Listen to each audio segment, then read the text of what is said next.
अपनी परंपरा के अनुरूप आज हम आपको एक ऐसे संप्रदाय के बारे में बताने जा रहे हैं जिसकी बाबत आज भी बहुत कम लोग जानते हैं। आइए जानें जंगम संप्रदाय का इतिहास।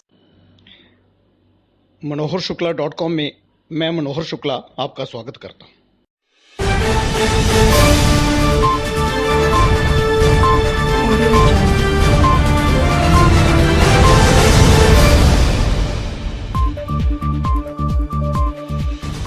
जंगम संप्रदाय से जुड़े पुराने लोगों के अनुसार भगवान शंकर ने अपने विवाह के शुभावसर पर उनकी रचना उस वक्त की थी जब भगवान शिव का दिया हुआ दान ग्रहण करने वाला उधर कोई नहीं था। इन लोगों के बताए अनुसार शंकर भगवान ने उस वक्त अपनी जंघा से उनके पूर्वजों की उत्पत्ति की थी। इस बात का जिक्र पौराणिक ग्रंथों में भी आता है। इन ग्रंथों में उल्लिखित विवरण के अनुसार भगवान शिव की माता पार्वती के साथ शादी स्वयंवर रचाकर नहीं बल्कि वेदी सजाकर हुई थी। वेदी ब्रह्मा जी द्वारा सजाई गई थी। भगवान शिव काशी से बारात लेकर उधमपुर के चंदीनी शहर में राजा हिमाचली के घर पहुंचे थे।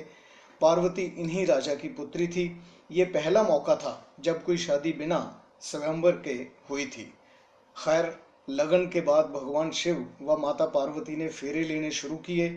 जब 7 फेरे पूरे हो गए तो मां पार्वती ने फरमाया कि लगन मंडप में अग्नि जलाने के कारण पृथ्वी को दाग लग गया है, इसलिए आपको दान दक्षिणा देनी होगी।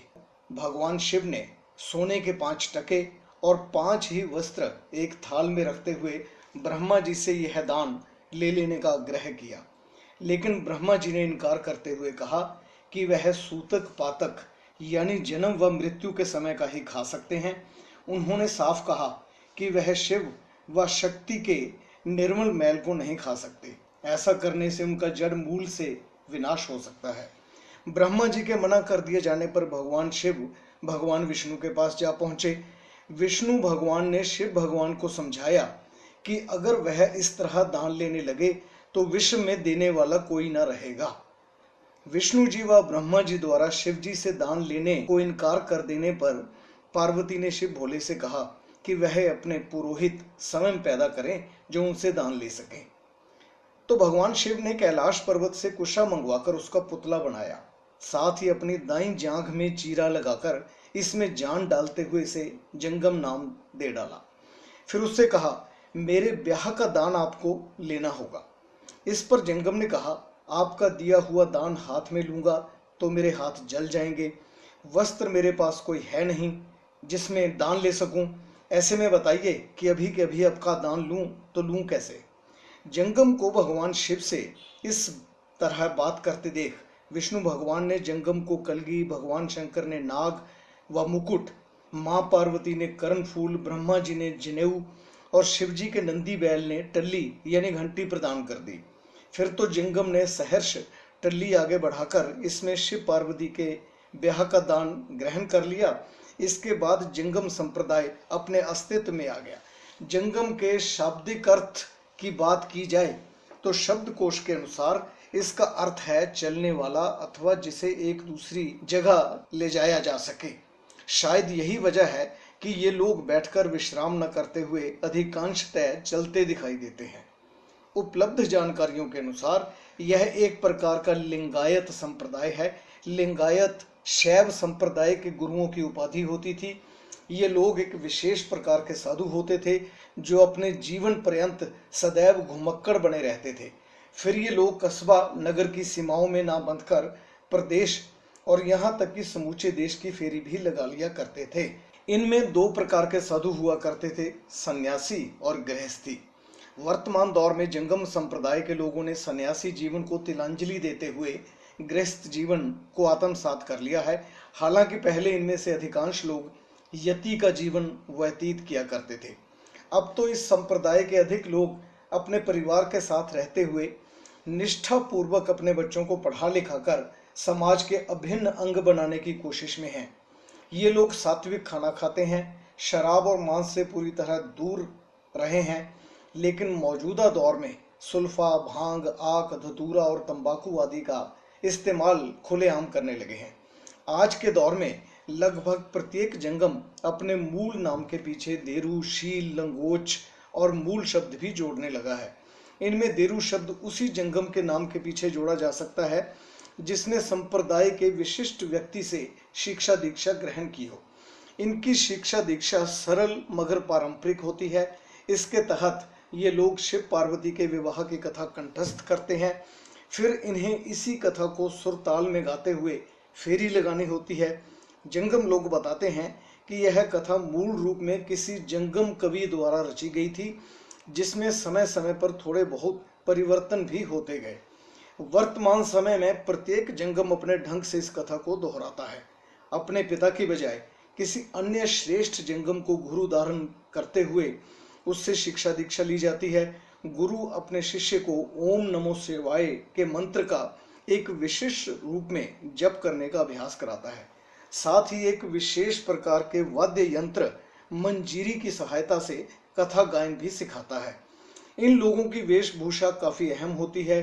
विभिन्न वस्त्रालंकरणों से सजे ये लोग जिस्म पर श्वेत वस्त्र तो धारण करते ही हैं, जनेऊ, कलगी, मुकुट, कर्णफूल का भी इनके लिए विशेष महत्व होता है। हाथ में इन लोगों के एक विशेष प्रकार की घंटी टल्ली जरूर होती है। इस संप्रदाय में भगवा वस्त्र पहनने की पूरी तरह मनाही है। जैसा कि ऊपर जिक्र हो चुका है, जिस्म पर सजी विभिन्न वस्तुओं में से मुख्य के बारे में इन लोगों की व्याख्या है कि जनेऊ का संबंध ब्रह्मा से, कर्णफूल का पार्वती से, मुकुट का भगवान शंकर से, कलगी का भगवान विष्णु से व टल्ली का संबंध शिव शंकर की सवारी नंदी बैल से है। जंगम संप्रदाय के लोगों के बताए अनुसार इनका स्वरूप 4 देवों और 5वीं आदि शक्ति पार्वती की अपार कृपा से जुड़ा है। संप्रदाय में वैष्णव, शैव, शाक्त और सनातन परंपराओं का समन्वय पाया जाता है। यूं देखा जाए तो वेशभूषा व अन्य परंपराओं के आधार पर इसे समन्वयवादी संप्रदाय कहा भी जा सकता है, ऐसा संप्रदाय से जुड़े विद्वानों का कहना है। अनेक हिंदू परिवारों की तरह गोत्र को छोड़कर विवाह करने की परंपरा इनमें भी पाई जाती है। मृत्यु संस्कार में तेया और तेहरामी करते हैं ये लोग। हिंदुओं की तरह मुर्दा जलाने की परंपरा इनमें नहीं है। हालांकि इन दिनों हरियाणा के गांव परमाणा में रहने वाले जंगम मुर्दे को जलाने भी लगे हैं, वरना ये लोग मुर्दे को प्रायः जमीन में दफनाते हैं। इस परंपरा को ये लोग समाधि की संज्ञा देते हैं। ऐसे अवसरों पर गरुड़ पुराण बांचने की प्रथा हिंदुओं में सदियों से मौजूद है, मगर इन लोगों में ऐसी कोई परंपरा नहीं है। जन्म संस्कार में छठी इत्यादि की परंपरा अनेक हिंदू परिवारों की तरह इनमें भी पाई जाती है। हिंदुओं ही की तरह सूतक पातक आदि को भी ये लोग पूरी तरह मानते हैं। संप्रदाय के लोगों के विशिष्ट महत्व की बाबत संप्रदाय के विशिष्ट बुजुर्ग बताते हैं कि कुंभी के अवसर पर सर्वप्रथम शैव संप्रदाय के नागा साधुओं द्वारा 1 अथवा 2 जंगम साधुओं को गंगा स्नान करवाने के बाद ही नागा लोग स्नान किया करते हैं और फिर उन नागाओं के बाद संप्रदाय और धर्म से जुड़े लोग स्नान कर सकते हैं। नागा साधु इस प्रक्रिया को स्याही निकालना की संज्ञा देते हैं। जंगम संप्रदाय के लोगों के लिए टल्ली का विशेष महत्व है और ये लोग दान भी टल्ली में ही ग्रहण किया करते हैं। सोने या चांदी के संपुट में शिवलिंग रखकर बाहुपाश अथवा गले में धारण करते हैं। गुप्त एवं उजागर की श्रेणियों में आने वाले ये लोग विलक्षण योगी होते हैं, तो इनके संस्कार एवं परंपराएं भी विलक्षण हैं। इन योगियों में गुप्त व उजागर के आगे 4 वर्ग बन गए हैं, शील, मूल, लंगोच और देह। अब तो ये इनके गोत्र बन गए हैं जिनको ये लोग अपने नाम के पीछे लगाने लगे हैं। शिव भोले भंडार भरेंगे और हर हर गंगे की गुहार लगाते हुए जंगम संप्रदाय के ये विशिष्ट किस्म के योगी वस्त्र एवं अन्न मांगा करते थे, मगर आज के दौर में अपने टल्ली आगे बढ़ा उसमें धन दान भी सहर्ष स्वीकार करते हैं। मंडली के रूप में शिव पार्वती के विवाह का गायन एक विशिष्ट शैली में करते समय बांध डालने की महारत इन लोगों का पारंपरिक आशीर्वाद स्वरूप है।